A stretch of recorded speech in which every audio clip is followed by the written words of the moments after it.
Good morning, dear students.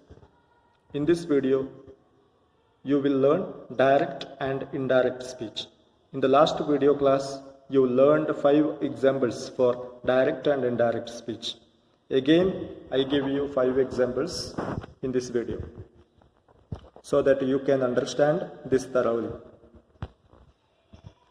Let us see 6th example. Example number 6. The girl said, I must visit my grandma tomorrow. The girl said, I must visit my grandma tomorrow. So this is, of course, direct speech. You can understand by seeing this. There is quotation mark. So that definitely it is what? Direct speech. Now, when you change into indirect speech, the girl said that she had to visit her grandma the next day. The girl said that she had to visit her grandma the next day. Here you have to see the modal verb must, so that you know must will be changing into had to, right? So that in indirect speech, the girl said that she had to. Must became had to. Had to visit her grandma the next day. Tomorrow will be becoming next day. Okay? Tomorrow changes to the next day. Next, example number 7. The teacher said to me, put these books in the drawer. The teacher said to me, put these books in the drawer. So this is direct speech. By looking at that sentence, you can think that that is an order, right? By looking into the sentence, put these books in the drawer, so that you can understand. That is the technique here that you should know when you change into indirect speech. So the answer is, the teacher told me. Said to me became told me, because after said there is object. Said to me. Me is an object there, so that it will become told. Told me. Okay? The teacher told me to put these books in the drawer. Because of that,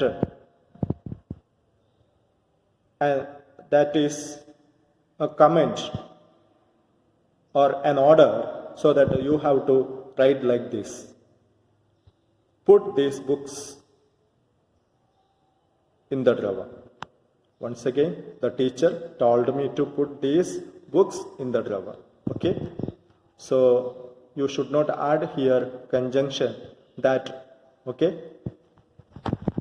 Next, example number 8. My dad said, Asia is the biggest continent. My dad said, Asia is the biggest continent. So, you know, this is direct speech, and also that is a general fact. Asia is the biggest continent, right? That is a general truth, general fact, so that there will be no changes in the tense. That tense will be remaining same even though you change into indirect speech. That you have to know. Okay? So in indirect speech it will become, my dad said that Asia is the biggest continent. My dad said that Asia is the biggest continent. Because of general fact, you no need to changes in the tense. Okay? Next. The teacher said, the Quit India movement was launched by Mahatma Gandhi. The teacher said, the Quit India movement was launched by Mahatma Gandhi. This is direct speech, and by looking at this sentence, you can understand that is a historical event, right? That is a historical event.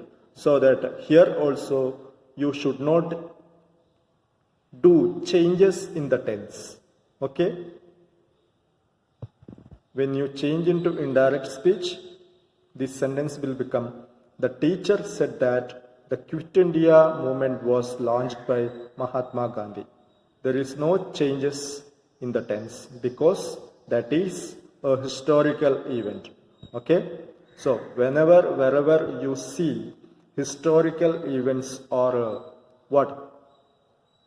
universal truth or general fact, no need to change